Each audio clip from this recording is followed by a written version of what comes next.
L'Amérique découvre donc le héros et donc la fameuse chanson, qui est un peu la bande-son officielle. Il s'agit de la ballade de Davy Crockett, qui n'est pas simplement un générique accrocheur. Cette chanson va jouer un rôle fondamental dans le succès de la série, et même au-delà. C'est George Burns qui en compose la musique à la demande de Walt lui-même pour son sens du folklore américain. C'est Tom Blackburn qui sera chargé des paroles. Blackburn, lui, c'est un scénariste pour Disney, passionné par l'histoire de l'Ouest. C'est de leur collaboration que naîtra cet ovni musical, une chanson simple, répétitive mais diablement efficace et qui résume les exploits du héros en quelques couplets. Et avec un texte qui nous parle d'un héros. Mais d'emblée, on comprend qui est ce personnage. Écoute plutôt, il y avait un homme qui s'appelait Davy, il était né dans le Tennessee, si courageux que quand il était petit, il tua un ours du premier coup de fusil. Davy Crockett, l'homme qui n'a jamais peur. Tout est là. L'image d'un enfant prodige, déjà chasseur, déjà maître de la nature. Une synthèse parfaite du mythe américain. L'individu qui s'élève par sa seule force dans un environnement sauvage. Et puis, musicalement, elle est simple à retenir. C'est une chanson faite pour les enfants qui a le pouvoir d'un hymne.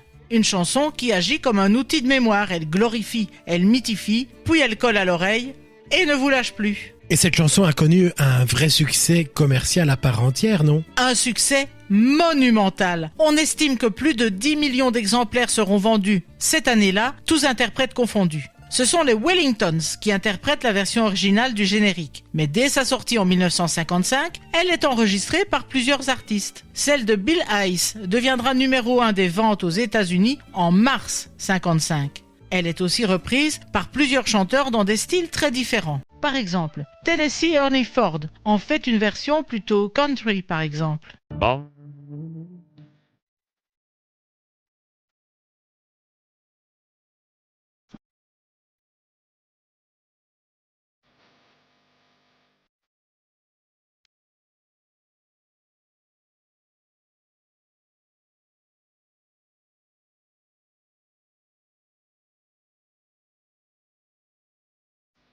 Tandis que Louis Armstrong s'y essaie dans un arrangement jazzy surprenant en 1968.